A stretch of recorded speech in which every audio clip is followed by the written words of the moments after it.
बिस्मिल्लाहिर्रहमानिर्रहीम। हम कर रहे हैं सेकेंड ईयर का चैप्टर नंबर 2.7 का क्वेश्चन नंबर 3 जो है वो अब मैं स्टार्ट करने लगी हूँ।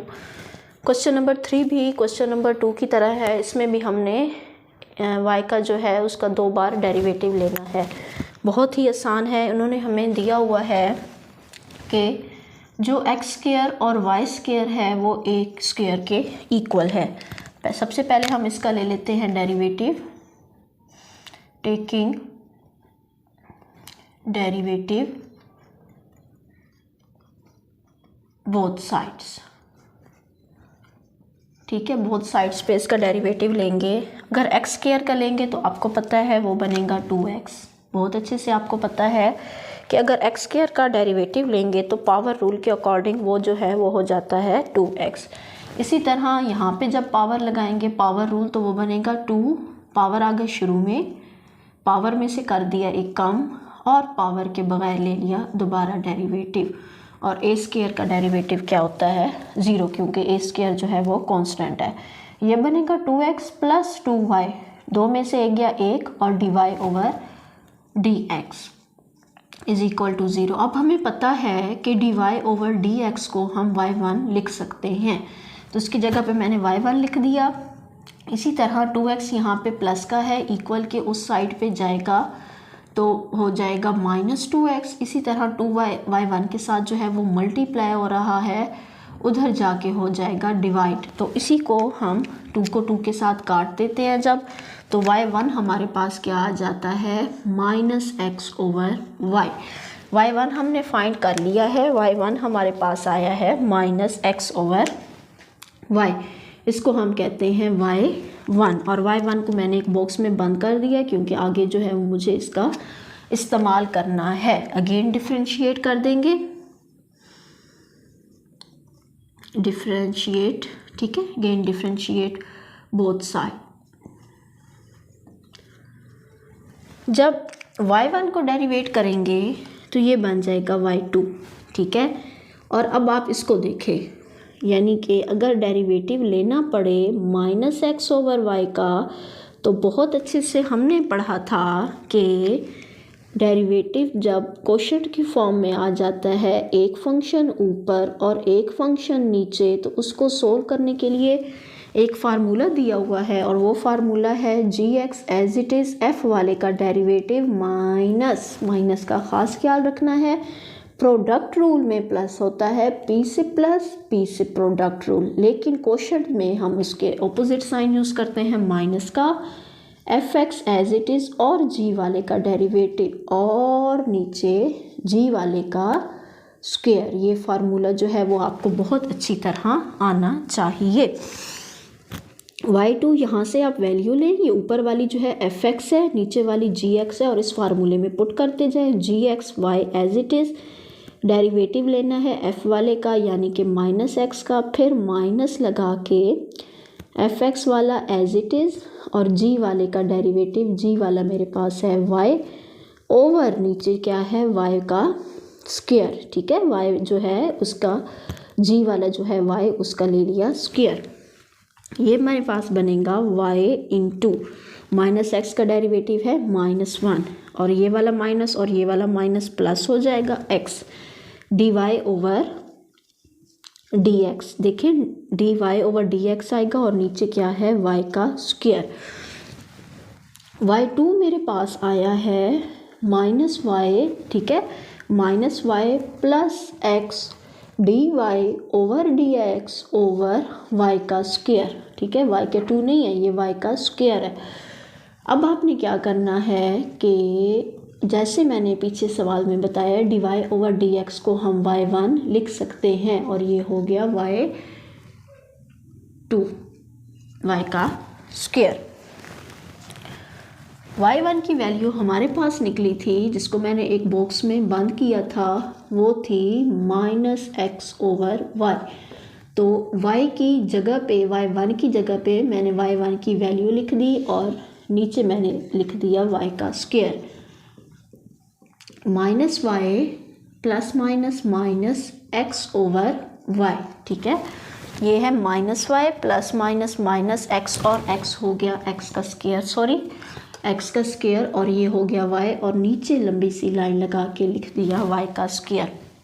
अब देखें, जैसे पिछले सवाल में मैंने कहा था कि जब फ्रैक्शन के फॉर्म में आ जाए, प्लस माइनस भी आ जाए, तो हम क्या लेते हैं, उसका एलसीएम। तो यहाँ पे तो एलसीएम में वाई आएगा, यहाँ पे आएगा माइनस वाई स्क्वायर और माइनस एक्स स्क्वायर, जैसे आप एलसीएम लेते हैं, और नीचे है, सबके नीचे क्या है, वाई का स्क्वायर।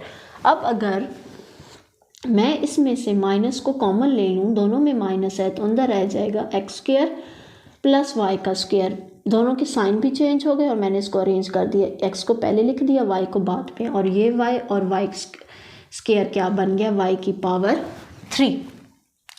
अब आप सवाल में देखें, क्योंकि हमें सवाल में दिया हुआ था कि X square plus Y square is equal to A का स्क्वायर, जो हमें बुक में गिवन क्वेश्चन था जिसका हमने डेरिवेटिव लिया था, वो था X square plus Y square is equal to A का स्क्वायर।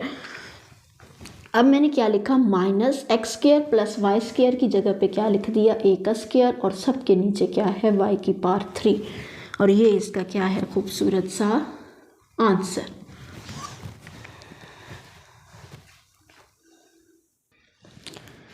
क्वेश्चन नंबर 3 का पार्ट नंबर 2 हमारे पास है, X cube minus Y cube is equal to A की पावर 3। इसके सोल्यूशन की तरफ आ जाते हैं। क्या करते हैं, टेक डेरिवेटिव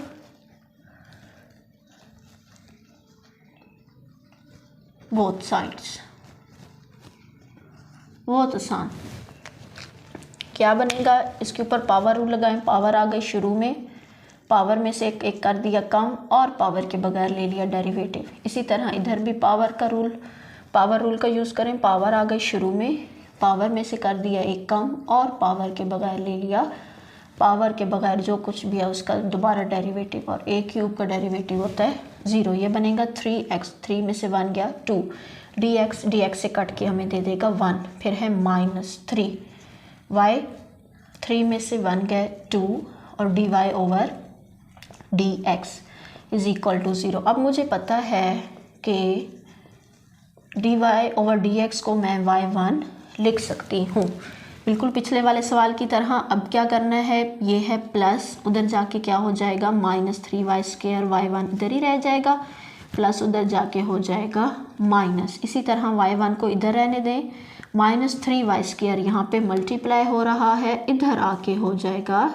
डिवाइड, तो माइनस 3 से कट जाएंगे और y1 हमारे पास आ जाएगा एक्स स्क्वायर ओवर वाई का स्क्वायर। इसी को हम दोबारा कर देंगे, पहले तो इसको एक बॉक्स में बंद कर देंगे क्योंकि आगे सवाल में हमने इसकी वैल्यू को पुट करना है, और इसको हम इक्वेशन नंबर 1 का नाम भी दे सकते हैं। फिर हम इसको लिखेंगे अगेन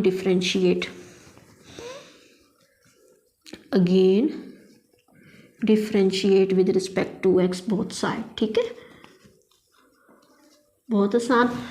जब इसको दोबारा डेरिवेट करेंगे तो ये बनेगा d2, और डेरिवेटिव लेना है इधर हमने x square over y square का। बहुत आसान। अभी मैंने आपको बताया था कि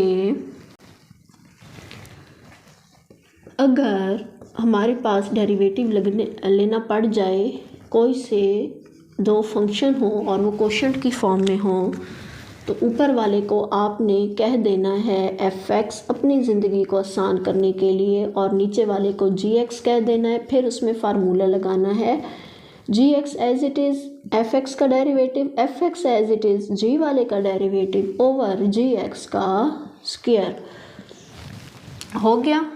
अब आप देखें, ये बनेगा y2 इज़ इक्वल टू, इस फार्मूले में पुट करें, gx नीचे वाला y square as it is, derivative लेने ऊपर वाले यानी fx का, इसी तरह minus fx as it is, और डेरिवेटिव लेना है gx वाले का, बहुत आगे का सोच लिया, ओवर gx यानी कि नीचे वाले का स्क्वायर। तो y2 मेरे पास बनेगा, एक्स स्क्वायर का डेरिवेटिव होता है 2x माइनस एक्स स्क्वायर, इसमें पावर रूल का इस्तेमाल करें, पावर आ गई शुरू में, पावर में से एक काम कर दिया, 2 में से 1 गया 1, और पावर के बगैर दोबारा डेरिवेट करेंगे तो dy ओवर dx आएगा और dy ओवर dx को हम y1 लिख सकते हैं और y स्क्वायर हो जाएगा y की power 4। y2 is equal to ये बनेगा 2xy स्क्वायर माइनस 2yx का स्क्वायर और y1 की जगह पे y1 की वैल्यू जिसको मैंने बॉक्स में बंद किया था वो थी x square over y square और इस सब के नीचे क्या है y की पावर 4। आपने इस स्टेप को ध्यान से देखना है क्योंकि यहाँ पे आप गलती नहीं कर सकते। ये बनेगा 2xy square as it is और y स्क्वायर सिर्फ इसके साथ है डिवाइड की फॉर्म में, तो ये बनेगा 2y x स्क्वायर और x स्क्वायर बनेगा x की पावर 4 और ये है y का स्क्वायर। ठीक है, और इस सब के नीचे हमारे पास क्या है y की पावर 4। लें आप इसका एलसीएम, ये बनेगा 2xy की 2 और 2 हो गया y की पावर 4 माइनस 2yx की power 4 over y square dot y की पावर 4। इसमें से आप देखें हमारे पास क्या निकल रहा है कॉमन, 2x इसके अंदर भी है, x के अंदर भी है, y इसके अंदर भी है, तो अंदर हमारे पास 2 बाहर निकल गया, x बाहर निकल गया, यहाँ पे रह जाएगा y की पावर 3 माइनस 2 बाहर निकल गया, y बाहर निकल गया और यहाँ से एक x बाहर निकल गया, तो ये बन जाएगा x की पावर 3 ओवर ये बन जाएगा y की पावर 6। तो क्योंकि मैंने काटना है तो 6 को मैं ऐसे लिख सकती हूँ 5 और 1 6। क्योंकि हमने सवाल जब लिखा था तो हमारा सवाल था x cube minus Y cube is equal to a का क्यूब, ऐसा ही सवाल था हमारे पास जी। लेकिन अगर आप हमारा देखें ऐसा y को y के साथ काट दें रह जाएगा 2x, यहाँ पे देखें x क्यूब प्लस का है और यहाँ पे माइनस का है, यहाँ पे माइनस एक्स क्यूब है और यहाँ पे प्लस का, तो मैं अगर माइनस कॉमन ले लूँ, माइनस बाहर निकालूँ तो x जो है वो प्लस का हो जाएगा और y जो है वो माइनस का हो जाएगा। इसमें आपने बिल्कुल भी परेशान नहीं होना। अब मुझे बहुत आसान हो गई है मेरी ज़िंदगी। मैं क्या करती हूँ, x cube minus Y cube की जगह पे a की पावर 3 लिख देती हूँ और यहाँ पे आ जाएगा y की पावर 5 और ये इसका क्या है answer. Thank you so much बच्चों।